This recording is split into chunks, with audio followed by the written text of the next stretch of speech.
Good afternoon, everyone. This is RAND. Welcome to the Global Guided Meditation Call for Saturday, September 27, after 3:15 p.m. Eastern. You want to make sure you're in a comfortable position, no outside distractions, relaxed into your body. Focus on your breath rising and falling.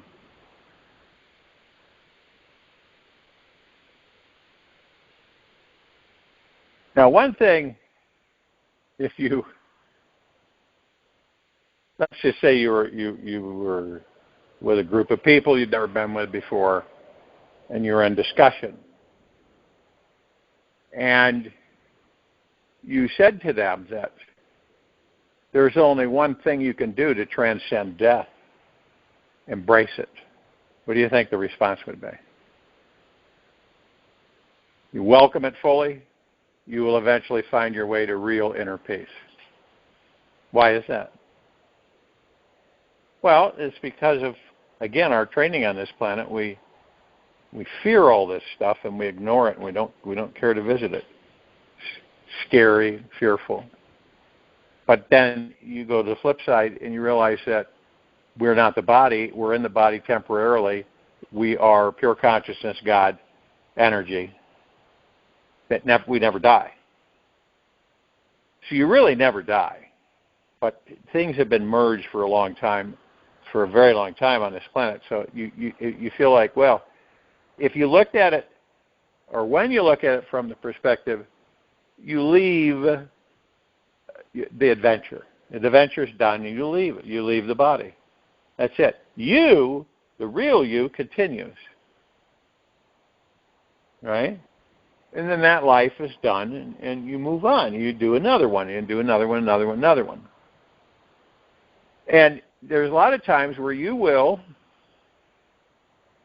spirit will get curious, maybe enter a animal, right?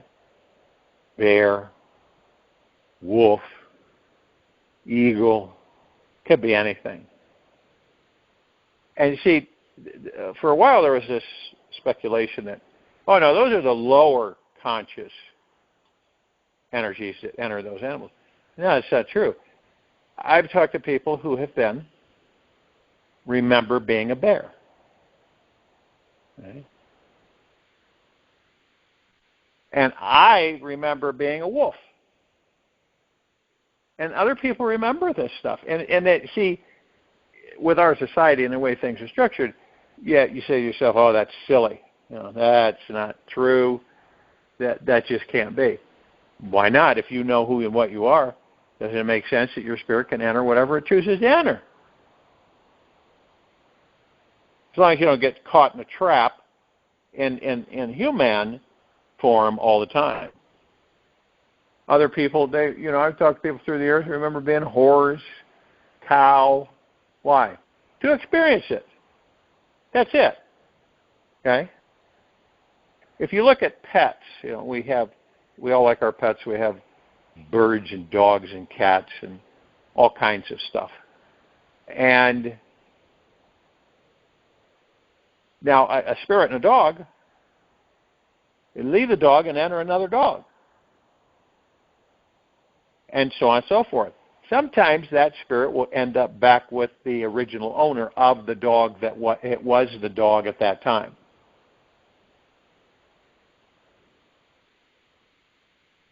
Some of us remember being a tree for so many hundreds of years, being burned down.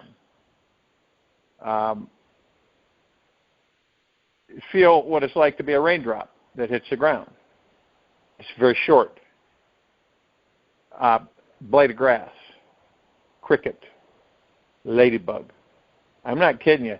See, we have this belief that, well, that's really small. How can a spirit enter that?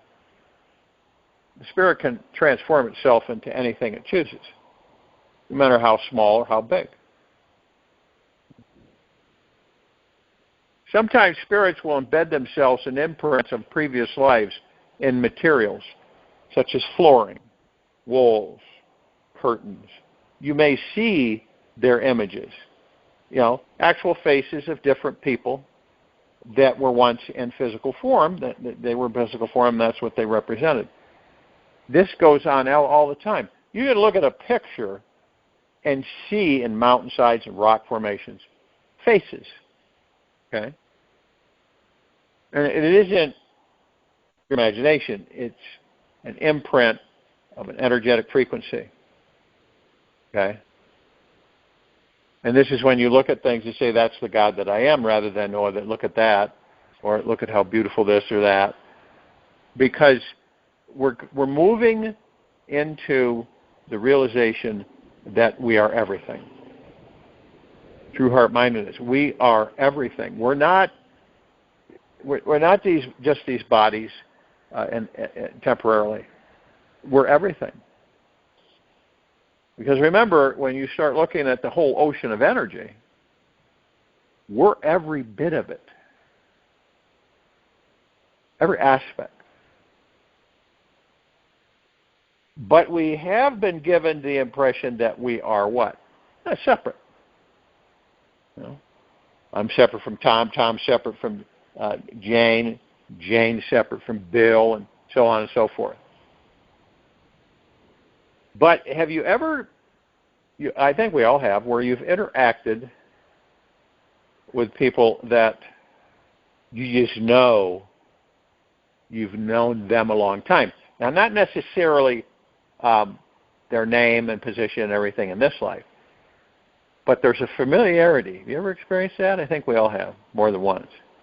And the familiarity is that you feel at home or comfortable with them. You talk with them, interact with them, and you don't have any feeling of repression, withdrawal, irritability. It just flows, and you enjoy interacting. They enjoy interacting with you. And that happens. Strangers could come into your life, and you just say, why is it that I feel like I've known you for a very long time? Because you have, because we're not separate. And sometimes that comes through. We don't correlate that. See, we just kind of go, that's just really strange. And then other parts of us that we meet, we kind of go, no, I don't really care to interact with that being, because they remind you of aspects of yourself, the parts that you don't really care to visit. But we will end up embracing every part of ourselves, every smidgen. We will not overlook anything. And this is part of our progression. This is part of our evolution into a much more higher frequency and spiritual presence.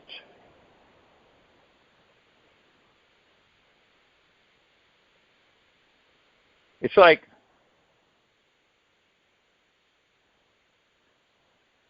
when we have a deep reverence for life, we naturally take advantage of every moment to feel that we are alive. And we finally arrive into this precious now moment of our lives where all the puzzle pieces fit in. Everything comes together, snaps together. And everything comes to perfection. And we can truly rest in that space right here. It is the only place we can let go of it all and fall into resonance with our true spiritual nature.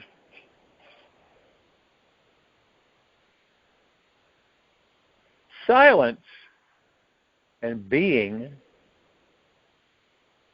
is where God is. You, where you are. The true you. Now, it's funny because most of us don't spend much time in silence at all. We do the opposite. Busy, busy, busy. Mind's going, 24,000 miles a second. Busy, busy, busy, busy mind, busy thoughts all the time. Some of us, however, will be in silence and just be. That's it. Nothing else. And you get to a point where you like being in silence. It's not like you're withdrawn from other people. You like silence. You just like being silent, not talking, no music, nothing, just pure silence. It's like when you go out in nature and you move yourself into silence, you will notice a lot more. Many different things. Okay? Many. That you wouldn't notice before because your mind's so busy and you're so distracted off all kinds of areas and thought process stuff. And so you miss it.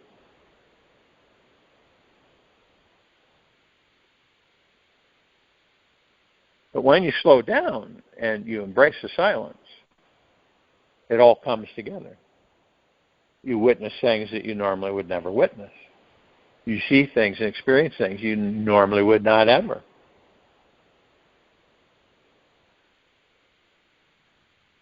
It's like sitting somewhere, whether it's at your house, your home, where you're living, walking, or you take the moment to feel into this spiritual essence inside your body. You feel that energy that will remain when your body is gone. Can you feel this eternal energy? It's you. You're feeling you, the God that you are. The infinite self is here. And if and when you can find it and reconnect to it all day, you'll soon realize that heaven is already here now. Isn't it amazing that we are the heaven, and yet the Matrix created the heaven to make us believe that it's separate from us? That it's a place that we go outside of ourselves. Now, isn't that wild? When all along, we are the heaven. We are the heaven. We always have been. But you can see by convincing generations of beings on this planet, oh no, that's a place that you go to after you leave the body. Isn't that amazing? You literally go there. And you carry that body that you have left on earth. You carry it with you, and you carry that image. Isn't that wild? Even though that image is gone. It's really strange. All of that that's laid out for us gods is to continually make us believe an untruth and embrace it and go with it for thousands and thousands and millions of years. The spiritual effervescence will expand in you, in all of us, and send bubbles of light-filled joy into our heart. Open your life to these bubbles.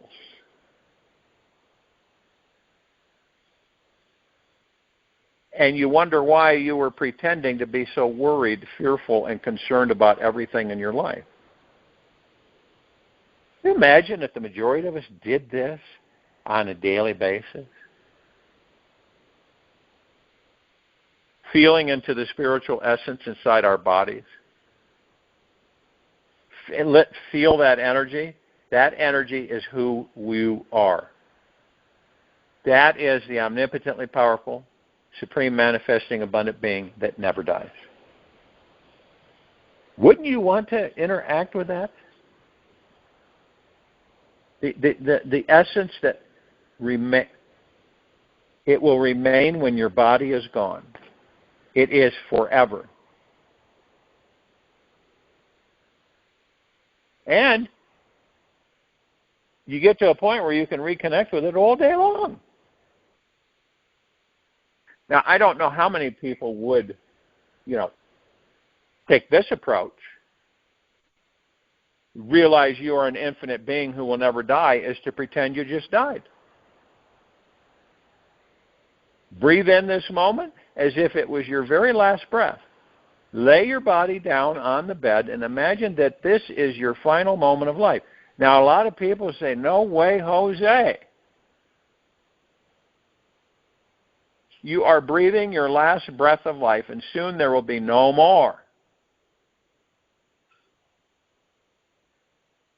As you're lying there, you'd view all the important scenes from your life and see what truly matters. Very few people will do that. Your body will, of course, continue to breathe for you. Just let the air enter as slowly and deeply as possible. Fall into the quiet valley after every exhalation for as long and deep as you can. And after a few minutes of reviewing your life, stop all mind activity and relax into the deepest point of stillness that you can find.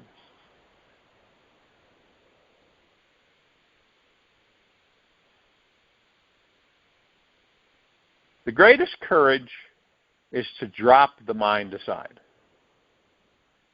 The bravest being is who can see the world without the barrier of the mind, just as it is. It is tremendously different, utterly beautiful.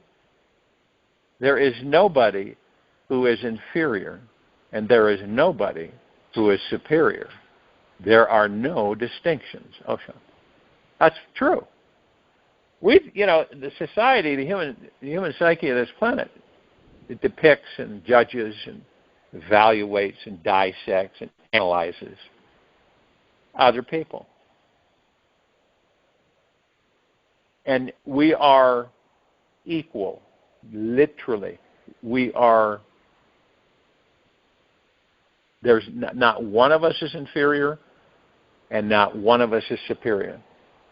But yet, you buy into that when people deem themselves as being more powerful, money, power, control, and you're nothing and they're everything.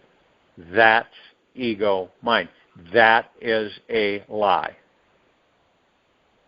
A complete, unmitigated lie that we're sold on a continual basis.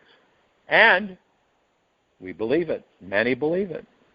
And so they emit those frequencies that keeps them in that area of life where they feel inferior.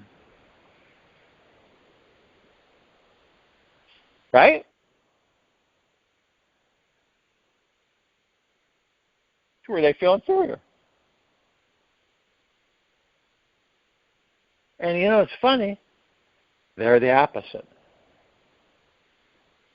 But we are what we believe. You believe and you manifest things that you believe. Where attention goes, energy flows. We focus on that and then we create it. And then we go, why is my life this way? We're totally oblivious that we're the ones that do it. It's wild.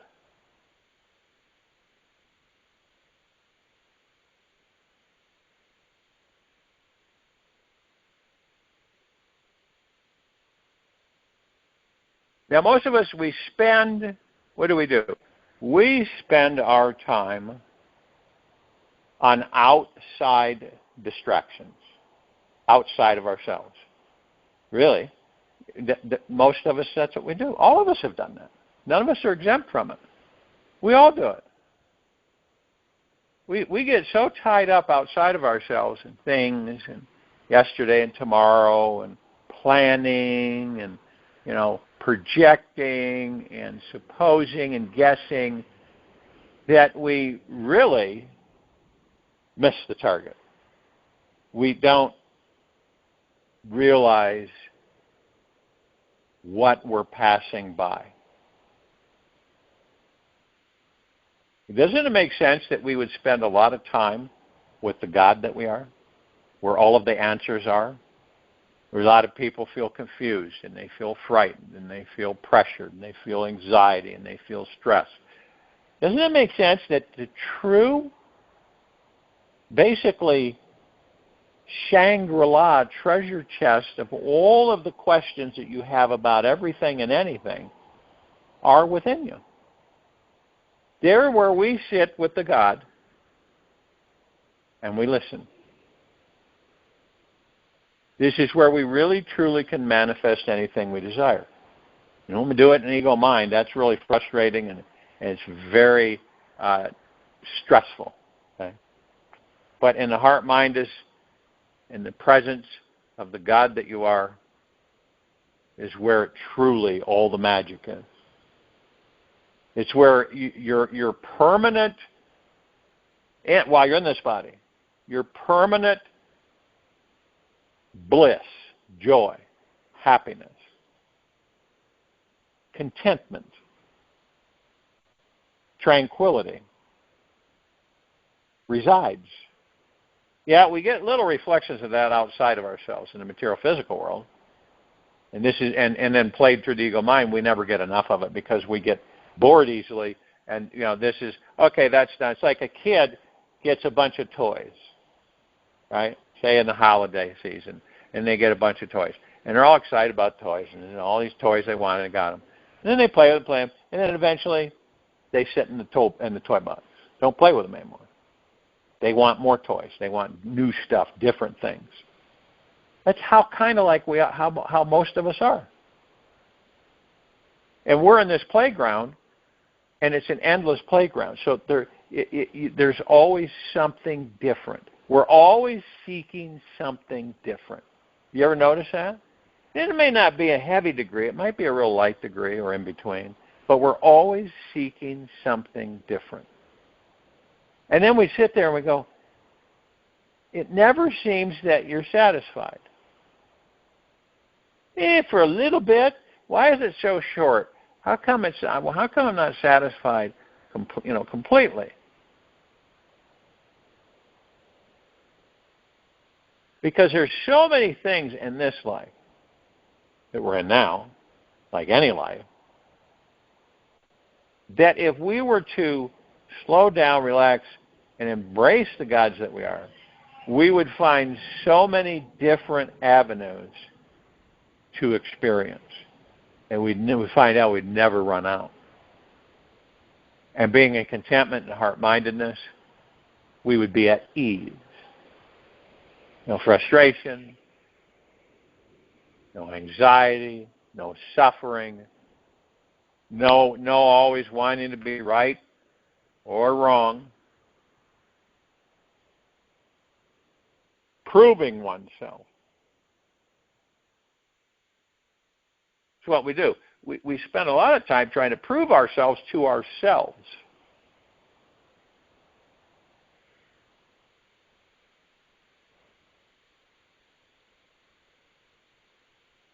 And that's an endless journey because we're constantly proving ourselves to ourselves.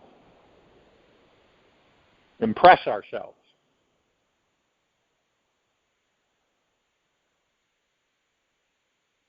And then when we do a lot of that, then we kind of look for other avenues, other things to occupy ourselves in our time.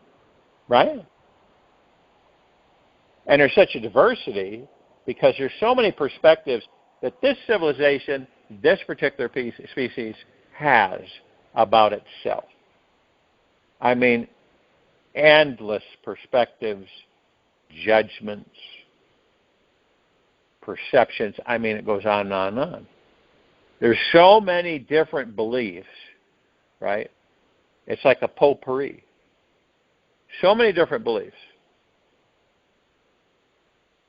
This being over here believes this. This being over here believes this. They don't match. They disagree because this one through ego mind wants to prove to this one over here that they're right and that the ones they're talking to is wrong. And so, and then ego gets involved with that, and the rest is history. Rather than being content, knowing who and what you are as the God, the pure consciousness that you are in that body, and really say, I can have a lot of fun.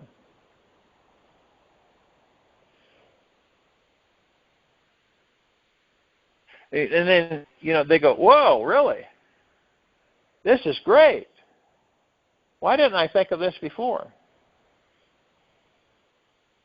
Embracing your own happiness, your own bliss, your own joy, your own tranquility, being a benevolent, super powerful being.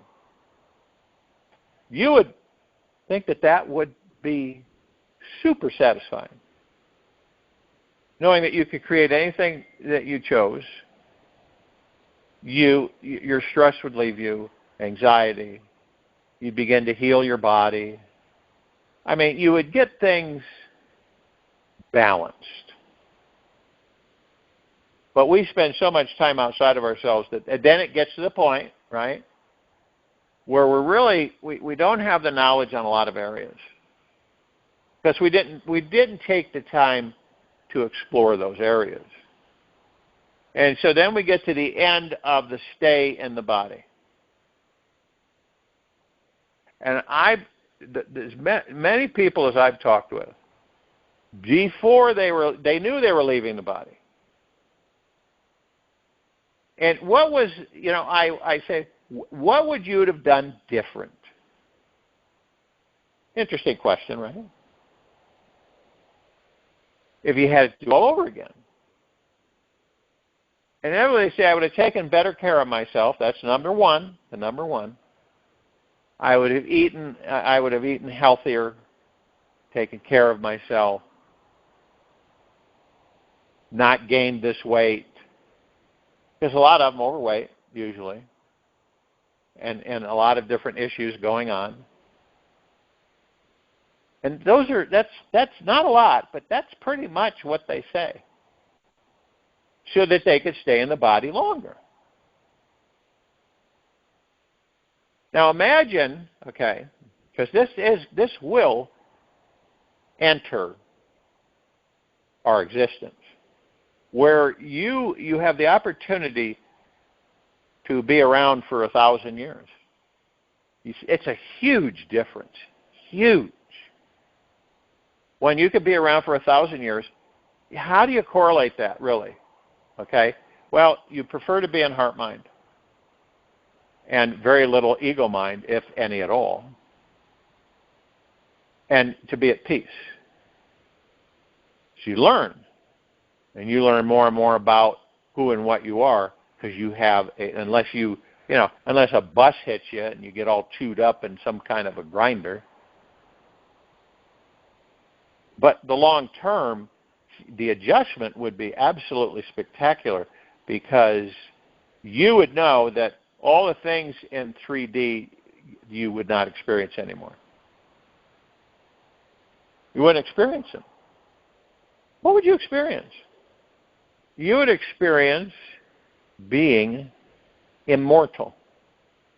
You could live to be 1,000, 2,000, 3,000 and have the appearance of a young, vibrant man or woman. But imagine the knowledge, the exposure, the experience of the knowledge. Massive. This is why I always talk about heart-minded and not ego-mind. We know ego mind. All of us know about ego mind. That's why I talk about it so much. It is the number one eliminator of life. Ego mind is. Even though the ego mind doesn't realize it, that you go, it goes. Okay? It's there are people that have conversations with their ego and say, ego, you realize something? If you keep this up, I will go, and you will go with me. You will no longer be. That scares crap out of the ego. Okay? It's kind of reprimanding a child.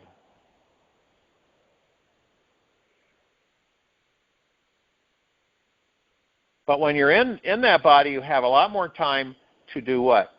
Master your ego mind. Learn from it. It becomes your servant. You utilize it as a tool, as a vehicle in different avenues through your heart mind. You master your thoughts permanently. This isn't temporarily. Permanently. You learn so much and you gain so much knowledge. That is huge. Huge. You don't have an ego, okay? You're at peace with oneself. You know exactly who and what you are. You spend a lot of time in silence. And the planet is transformed into a God-planet paradise.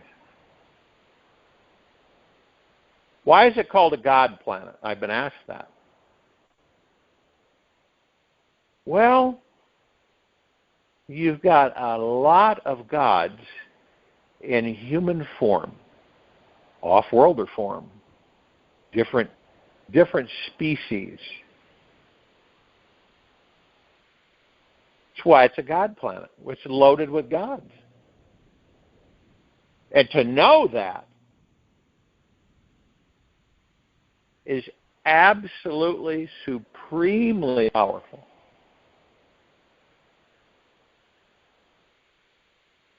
Joining the meditation, I'll return close now.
Take an easy and slow breath in through the nose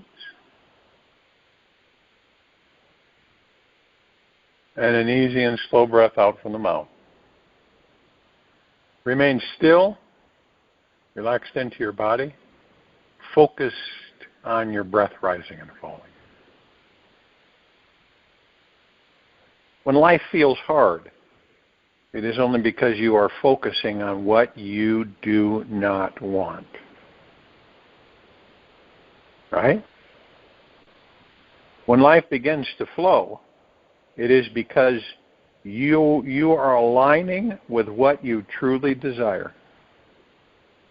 Either way, you are destined to live the life you came here to live. There are no mistakes or accidents in this world, period. Nothing is by chance. Where you place your attention is drawing either magic and miracles or more seclusion and suffering. The golden secret is to take radical responsibility for what you are creating and realize there is nothing wrong or right about your experience. It is unfolding solely because of what you are focusing on and the attitude you are bringing to it. Change your focus, improve your attitude, and you'll transform your life. The attitude of gratitude is one of the highest paths to instant freedom. So pause for a moment and ask yourself one thing. What are 3 things you are grateful for right now? It's really that easy. Take this with you for the rest of the day, into the evening and night and the following morning. And we will return here Sunday, September 28, 2025, after 3:15 p.m. Eastern to continue our global guided meditation call. Be gentle, kind, generous, and humble with yourself at all times. Be in the highest of the highest high, deepest of the deepest deepest, purest of the purest purest, eternal gratitude at all times, no matter what's going on within you or outside of you. Open your heart and allow the magic to flow in.